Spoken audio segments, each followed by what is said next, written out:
ஒருவேளை கடவுள் உங்களுடைய கையில் விலை உயர்ந்த பசை உங்களுக்கு தெரியும் இல்லையா, ஃபெவிகால் கொண்டு தந்து, இதோ உனது கையில் நான் இந்த எதை வேண்டுமானாலும் ஒட்டக்கூடிய பசையை தருகிறேன். பாசத்தை தந்த கடவுள் பசையையும் தர விரும்புகிறார். இதை கொண்டு யாராவது 2 பேருடைய வாயை நீ ஒட்டிரு அப்படின்னு சொன்னா யாருடைய வாயாக்கும் நீங்க ஒட்டுவீங்க? யாருக்கு வாயை ஒட்டுவீங்க? கடவுள் உங்க கையில பசையை தாராரு, 2 பேருடைய வாயை ஒட்டிருங்க அப்படின்னு சொன்னா என்ன செய்வீங்க? ஒரு பிள்ளை சொல்ல நினைப்பான்னு நினைக்கிறேன், ஃபாதர் உங்க வாயைத்தான் நான் முதல்ல இன்னைக்கு ஒட்டுவேன். ஏன்னா இந்த பிரசங்கத்தை நீட்டாம என் மனசெல்லாம் என்ன செய்யணும்னே தெரியாம இருக்கிற யாருடைய வாயை ஒட்டுவீங்க? உங்க கணக்கு டீச்சருடைய வாயை? ஒண்ணுமே புரியாது. கணக்கு டீச்சர்னு சொன்னாலே நமக்கு என்ன ஆகுது? பிள்ளைங்களுக்கு அப்படியே காய்ச்சல் எல்லாம் வருது. காலையில எழும்பின உடனே நம்முடைய ஜெபம் எல்லாம் என்ன? கடவுளே எங்களுடைய கணக்கு டீச்சர் இன்னைக்கு வராமல் இருக்க மாட்டார்களா? அப்படி வராத நேரம் என்ன சொல்லுவோம்? நான் மெய்யாகவே நம்புகிறேன், கடவுள் என்று ஒருவர் இருக்கிறார் என்று நான் மெய்யாகவே நம்புகிறேன், நீர் வாழ்த்த பெறுவீராக என்றெல்லாம் சொல்லுவேன். யாருடைய வாயை ஒட்டுவீங்க? ஒருவேளை குடும்ப தலைவிகளை கேட்டா என்ன சொல்லுவீங்க நீங்க? நான் யாருங்க வாயை ஒட்டுவேன்? என் கணவன் குடிச்சிட்டு வந்த அந்த ஆள் பேசக்கூடிய பேச்சு இருக்குதே, அப்படி வீரபாண்டிய கட்டபொம்மன் போல பேசுவாரு, அவருடைய வாயத்தான் நான் என்ன செய்வேன்? ஒட்டுவேன். கணவன்மார்கள் ஒருவேளை நினைக்கலாம், அந்த பசை மட்டும் என் கையில கிடைக்கட்டு இல்லையா, என்ன செய்வேன்? இத்தனை ஆண்டுகள் என் நெஞ்சம் பொறுக்காமல் நான் கேட்டுக்கொண்டிருந்த கதைகளை எல்லாம் என் மனைவியுடைய வாயை நான் ஒட்டிடுவேன், என் மாமியாருடைய வாயை நான் பசை போட்டு ஒட்டிடுவேன். என் பக்கத்து வீட்டில் இருக்காங்க பார்த்தீங்களா, சிங்காரி மேளம் அடிச்சுக்கிட்டே இருப்பாவில், டும் டும் டும் டும் டும் பல கதைகளை பேசிக்கொண்டே இருப்பார்கள். இனி அந்த சத்தம் கேட்கவே கூடாது என்று பலருடைய வாய்க்கு பூட்டு போடுவதற்கு நம்மில் பலர் நினைத்து கொண்டிருக்கலாம். இவ மட்டும் கொஞ்சம் பேச்ச குறைச்சா, இவரு மட்டும் கொஞ்சம் பேச்ச குறைச்சிட்டாருன்னா இந்த உலகம் நல்லா இருக்கும், ஊரு நல்லா இருக்கும், நம்ம வீடு நல்லா இருக்கும். என்ன பேச்சு! வாயை திறந்தாலே அந்த பேச்சு பலருடைய இதயங்களை குத்தி கிழிக்கிறதல்லவா என்றெல்லாம் அங்கோலப்பட்டிருப்பீர்கள். பல குழுக்களில் பல குடும்பங்களில் சிலரை நீங்கள் முத்திரையும் குத்தி வைத்திருப்பீர்கள். என்னவென்று? வாயாடி என்று முத்திரை குத்தி இருப்பீர்கள். பேசுவதை நிறுத்துவதில்லை என்று முத்திரையும் நீங்கள் குத்தி வைத்திருப்பீர்கள். ஆனால் ஒருவேளை கடவுள் தந்த அந்த பசையை கொண்டு ஒருவேளை நம்முடைய வாய்க்கும் நாம் பல நேரங்களில் பூட்டு போட வேண்டி இருக்குமோ என்கிற ஒரு கேள்வியை நாம் இன்றைய நாளில் எழுப்ப வேண்டி இருக்கிறது. நீங்கள் சொன்ன வார்த்தையினால் காயப்பட்டு நிற்கிற மனிதர்களை உங்களுக்கு ஞாபகம் இருக்கிறதா? நீங்கள் சொல்லக்கூடாததை சொன்னதால் வேதனையும் காயமும் அவமானமும் கொண்டு இந்த பூமியில் நடமாடுகிற மனிதர்களை உங்களுக்கு ஞாபகம் இருக்கிறதா? உங்கள் வாயை நீங்கள் கட்டுப்படுத்தாததால் நீங்களே உங்களுடைய வாழ்க்கையில் சந்தித்த பிரச்சனைகளை, சவால்களை உங்களுக்கு ஞாபகம் இருக்கிறதா என்பது ஒரு புறம் இருக்கிறது. பேசுவது பெரிது. சிலர் பேசிக்கொண்டே இருக்கிறார்கள், சிலர் பேசாமல் நகர்ந்து போகிறார்கள். எனக்கும் இதற்கும் சம்பந்தமில்லை என்பது போன்று தன் கண் முன்னே அநியாயம் அரங்கேறுகிற போது,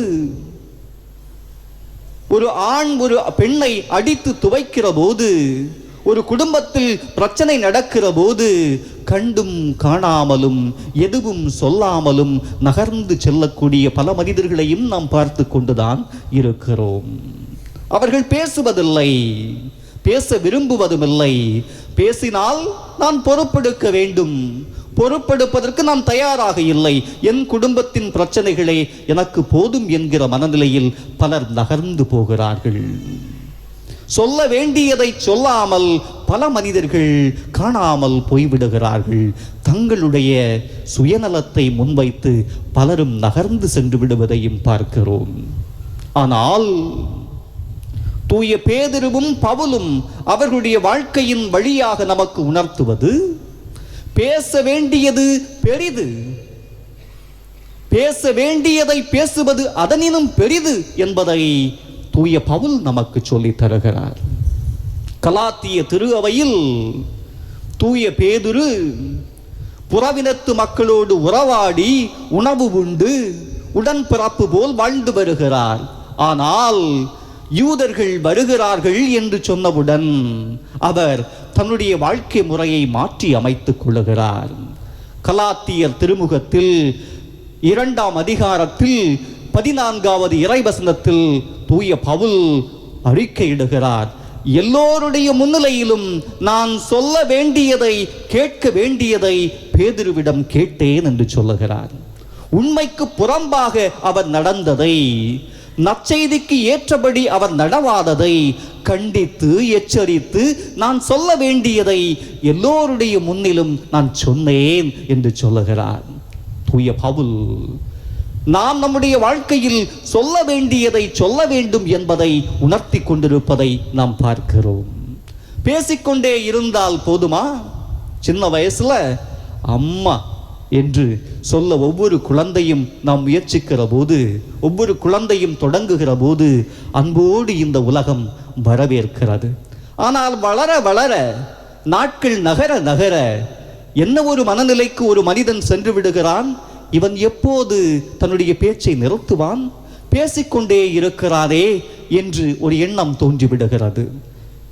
தன்னுடைய சிந்தனைகளை, எண்ணங்களை அடக்க முடியாமல் பேசிக்கொண்டே இருக்கிறானே என்கிற எண்ணம் வந்து விடுகிறது. அப்படி என்றால் ஒருவர் மட்டும் பேசுவதல்ல குடும்பம், ஒருவர் மட்டுமே பேசிக்கொண்டிருப்பது மட்டுமல்ல ஒரு சமூகம்.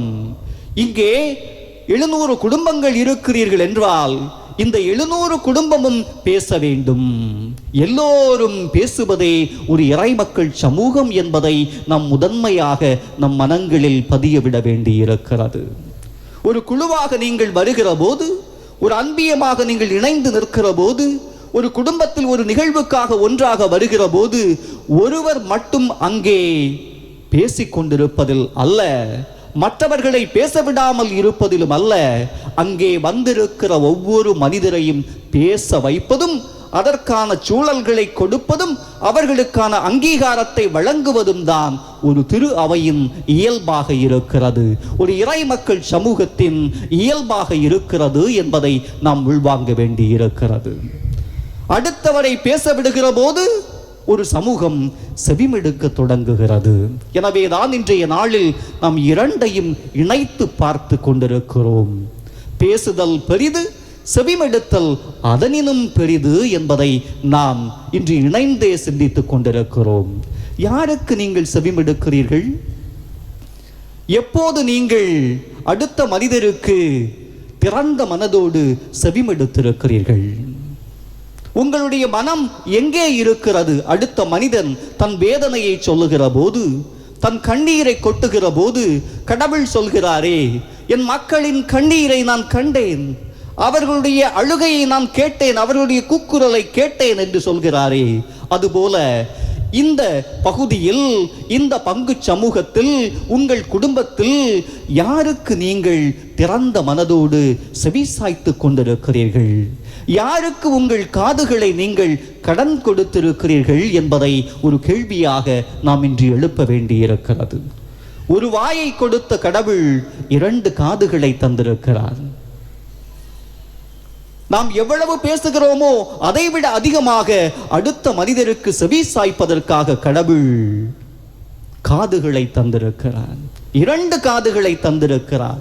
2 புறமும், 4 புறமும் மக்களுடைய வேதனைகளை கேட்பதற்கும், அவர்களுடைய நம்பிக்கை முழக்கங்களை கேட்பதற்கும் கடவுள் நம்மை அழைக்கிறார் என்பதை நம்முடைய உடலின் உறுப்புகளை ஒரு தன்மையாக நம் முன் வைப்பதை நாம் பார்க்கிறோம்.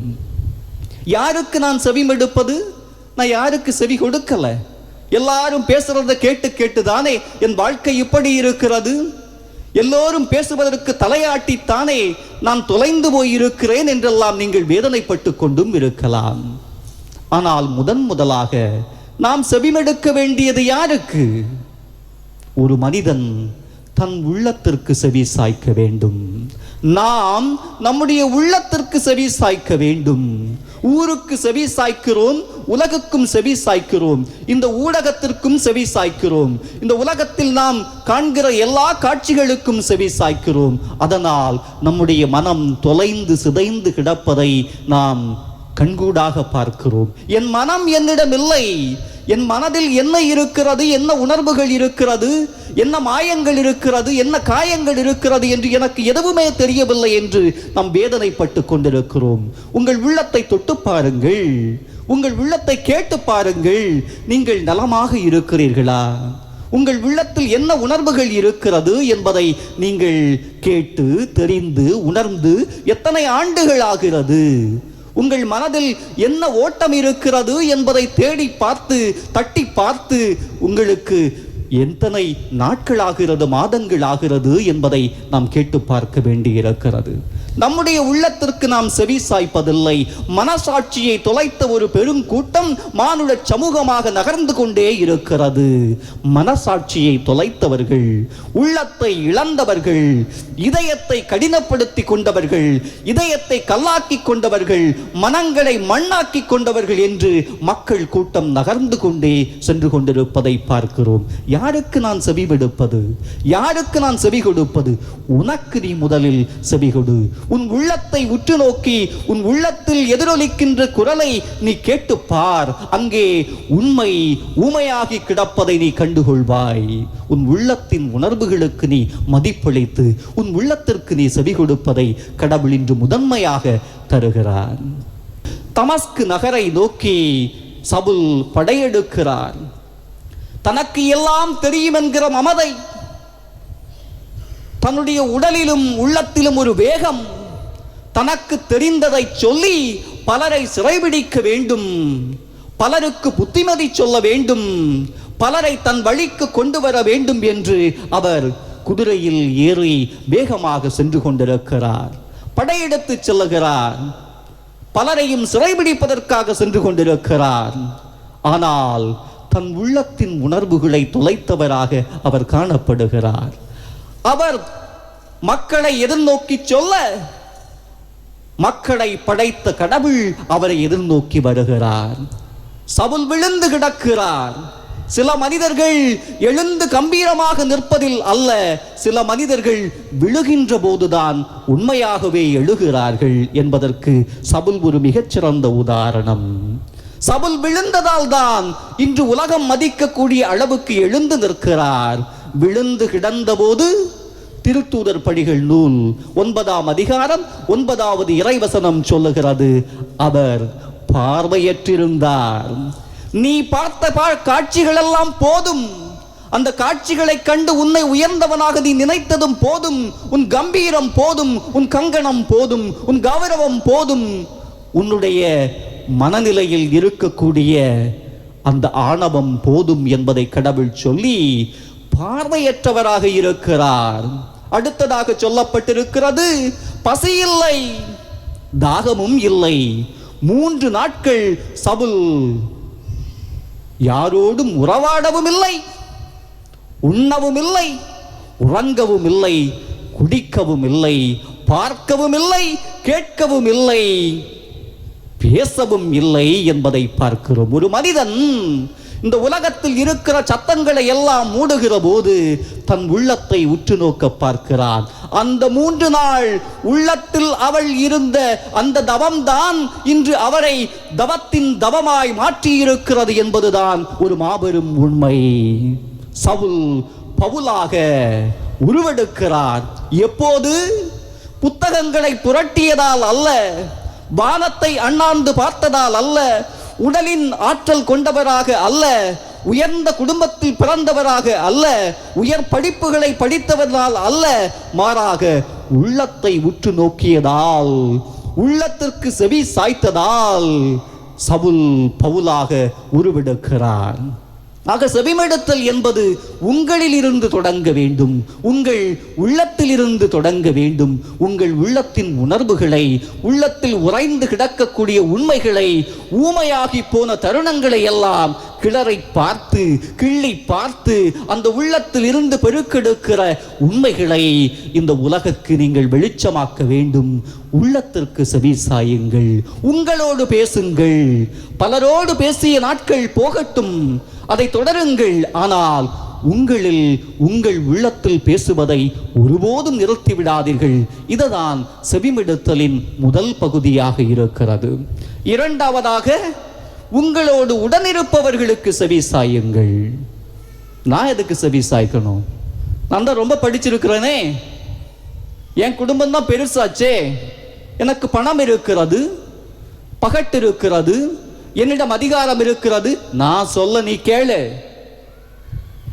ஒரு இளைஞன் கேள்வி எழுப்பினால் உனக்கு என்ன தெரியும், சின்ன பையன், இப்பதான் நீ முளைச்சு வர்ற, அமைதியாயிருந்து தலையை தட்டி கொடுப்பவர்கள், தலையை தட்டி தரம் தாழ்த்துகிறவர்கள் நிறைய பேர் இருக்கிறார்கள். ஒரு ஏழை எளிய குடும்பத்திலிருந்து ஒரு மகன் மகள் அறிவாளியாக அறிவுபூர்வமாக கேள்விகளை வினகுகிற போது அதை நாசுக்காக தட்டி விடுகிறவர்கள் பலர் இருக்கிறார்கள். நீ பேசாதே, உன் குடும்பம் எப்படிப்பட்டது, நாங்கள் தான் இந்த ஊரையும் உலகையும் ஆண்டு கொண்டிருக்கிறோம், நாங்கள் பேச நீ கேள் என்று அதிகாரம் செய்பவர்கள் பலர் இருக்கிறார்கள் நம் சமூகங்களில். உடனிருப்பவர்களுக்கு செவி சாய்ப்பது. பல நேரங்களில் வலியவர்கள் சொல்வதை நாம் மறுத்து சொல்லாமல் கேட்டுவிட்டு நகர்ந்து விடுகிறோம். ஏதாவது பிரச்சனை வரும், ஆமாங்க ஐயா நீங்க சொல்லது உண்மைதாங்க என்று கேட்டுவிட்டு நகர்ந்து விடுகிறோம். ஆனால் உடனிருக்கின்ற ஏழை எளியவருக்கு செவி சாயுங்கள், செவி சாயுங்கள். பல நேரங்களில் நம்முடைய செவி சாய்த்தல் எப்படி இருக்கும்? யாராவது தங்களுடைய வேதனைகளை சொல்லுகிற போது நம்ம என்ன செய்வோம்? காய்கறி வெட்டிக்கிட்டே சொல்லம்மா சொல்லு என்று சொல்லுவோம். நம்முடைய முழு கவனமும் பல நேரங்களில் பலருக்கு கொடுக்கப்படுவதில்லை. நம்முடைய வேலை முக்கியம். 11 மணிக்கு இவ வர்றா, 11 மணிக்கு வர்றா, கண்டிப்பா கடன் கேட்கத்தான் வருவா என்று நாமே நமக்குள் தீர்மானித்துக் கொள்ளுகிறோம். இல்லை, ஒரு வழியும் இல்லாமல் தன் குடும்பத்தில் இருக்கக்கூடிய வேதனைகளை யாரிடமும் சொல்ல முடியாமல் உங்கள் கதவை தட்டலாம் அல்லவா, உங்களை நோக்கி வரலாம் அல்லவா, உங்கள் மீது கொண்ட நம்பிக்கையினால் மனம் விட்டு பேசுவதற்காக சிலர் வரலாம் அல்லவா. உடனிருப்பவர்களுக்கு செவி சாய்ப்பது நம்முடைய கடமையாக இருக்கிறது. அதிலும் குறிப்பாக நமக்கு தெரிந்தவர்கள் நம்மோடு வாழ்வதற்கு நாம் செவி சாய்ப்பதே இல்லை. யாருக்கு? கணவன் மனைவிக்கு செவி சாய்ப்பதில்லை, மனைவி கணவனுக்கு செவி சாய்ப்பதில்லை. ஐயோ, எல்லாருடைய பேச்சையும் அவள் கேட்கிறாள், ஆனா என்னுடைய பேச்ச ஒரு பொருட்டாக மதிப்பதே இல்லை.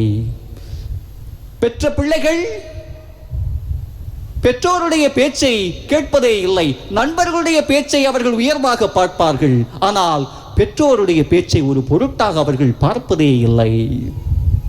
ஆக தன்னோடு வாழ்கின்ற நெருக்கமாக இருக்கின்ற உறவுகளை உதாசீனப்படுத்துகின்ற ஒரு மக்கள் கூட்டமாக நாம் இருக்கிறோம். நம்மோடு உடனிருந்து வாழுகின்ற மனிதர்களுக்கு இதயத்தால் அவர்களுடைய உணர்வுகளை உற்று நோக்கக்கூடிய அளவுக்கு செவிகளால் மட்டுமல்ல, 2 செவிகளால் மட்டுமல்ல, நம்முடைய இதயத்தாலும் நம்மோடு உடனிருந்து வாழுகின்ற மனிதர்களுக்கு செவி கொடுக்கக்கூடிய கடமையை நாம் பெற்றிருக்கிறோம். மூன்றாவதாக, உயிர் கொடுத்த இறைவனுக்கு செவி சாய்ப்பது. உயிர் கொடுத்த இறைவனுக்கு செவி கொடுப்பது. எல்லோருடைய பேச்சையும் கேட்போம், ஆனால் நம்மோடு இருந்து உறவாடுகின்ற கடவுளின் பேச்சை நாம் கேட்பதில்லை.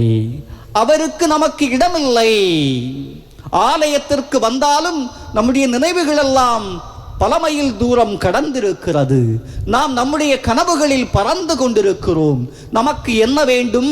அன்றாட வாழ்வு பிரச்சனைகளில் நாம் மிதந்து கொண்டிருக்கிறோம். நம் அருகே இருந்து நம்மோடு உறவாட நமக்காக காத்திருக்கிற கடவுளை, அவருடைய குரலுக்கு நாம் செவி சாய்ப்பதில்லை. சாமுவேல் முதல் புத்தகம் 3ஆம் அதிகாரம் 10வது இறைவசனத்தில் சாமுவேல் இந்த உலகத்தின் இந்த கேட்காத வேட்கையை, மனதை இறுக்கமாக பூட்டிக்கொண்ட ஒரு மமதையை கேள்விக்கு உட்படுத்துபவராக ஒரு குழந்தை, ஒரு சிறுவன் அனைத்திற்கும் விடையாக மாறுகிறான். இஸ்ரவேல் மக்கள் கடவுளின் பேச்சை கேட்பதை நிறுத்திவிட்டார்கள். அவருடைய குரலுக்கு செவி சாய்ப்பதை அவர்கள் மறந்து விட்டார்கள். தங்கள் பேச்சுதான் முக்கியம், தங்கள் திட்டங்கள் தான் முக்கியம் என்று அவர்கள் நினைத்துக் கொண்டிருந்தார்கள். ஆனால் சாமுவேல் என்கிற ஒரு சிறுவன் ஒரு மிக அருமையான விடயத்தை அங்கே முன்வைக்கிறான். என்ன வைக்கிறான்? 3ஆம் அதிகாரம் 10வது இறைவசனம் சாமுவேல் முதல் புத்தகத்தில் நாம் பார்க்கிறோம். பேசும், நீர் பேசும், அடியவன் நான் கேட்கிறேன். ஆண்டவர் பேச நாம் கேட்பது எப்போது? அடுத்தவர் பேச நாம் செவி சாய்ப்பது எப்போது? உங்கள் உள்ளம் பேச நாம் கேட்பது எப்போது? ஆமென்.